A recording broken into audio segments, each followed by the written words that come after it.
Hey YouTube. So here is one of the bald rear wheels for the rear wheel drive for the Toro. With all of its problems, I'm coming up with a pretty hefty price tag if I were to buy everything that it needs. One thing that it needs, if not now, eventually, pretty soon, it's going to need new rear wheels. Unfortunately, I don't have any that are in decent shape. I'll show you what I do have.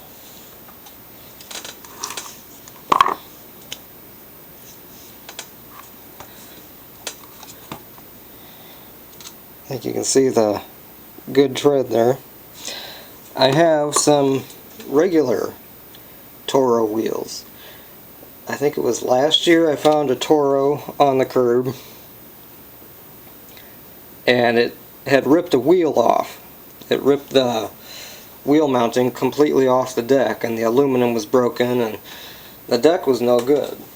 I kept the engine and I kept the wheels. That mower was just push. It was not self-propelled. So that's why this wheel has no cog on it. To save myself 40 or 50 bucks, I've already done one. See there, I ripped the cog out. This was the other bald one. And I have put it on another good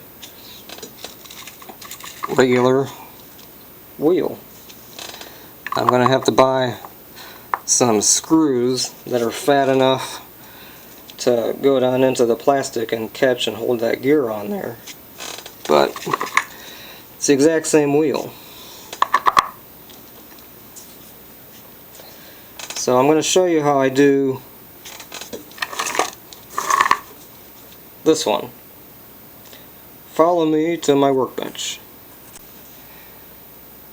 So on the first wheel, the first thing I tried was putting a drill in my drill press and boring out this stud. And it was going pretty smoothly at first, and then the bigger bit that I got, when it would go down into the stud, it ended up just turning the stud in the wheel. So I had to come up with a plan B. So here's plan B. So plan B involves putting the wheel in the vise, getting a hammer, and getting a fairly sharp chisel. And what I did on the first wheel, take the chisel,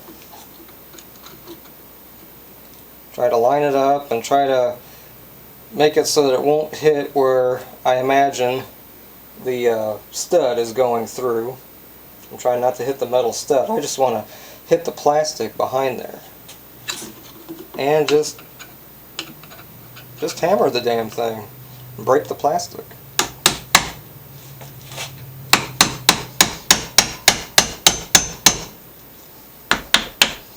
I don't care if I damage the wheel or the studs. All I want is this cog.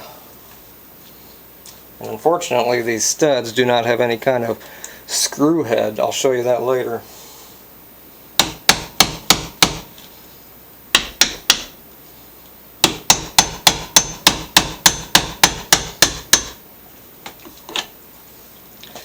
So I'm going to do that all the way around the wheel, break up the plastic that's behind it, and one way or another yank that off. And there we are, folks. I got the sprocket off of the other wheel, transplanted it. Hopefully this will save me about 40-50 bucks. I won't have to buy new wheels. I will warn you guys, yanking these off is not easy. And on the second one, the one that I was filming, I actually cracked the gear. You know. But I think once I put it on the wheel, once I get screws for it, I think I'll put a little JB weld on there and it will be just fine. Because even there, it's still cracked, but it feels, you know, it's not wobbling at all on there. And there's not even any screws on it yet. So it is possible. It takes patience. I'll show you some of the nails that hold that sprocket on. So here's one that I tried to bore out the top. Didn't go so well.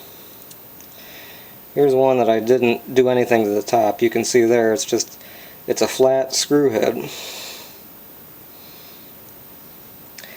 And they pretty much just lock into the wheel. The camera will focus.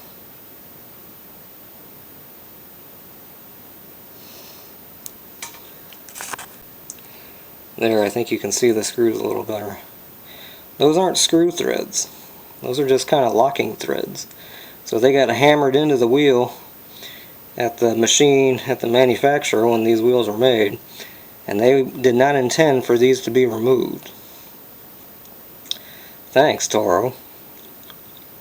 So it can be done, but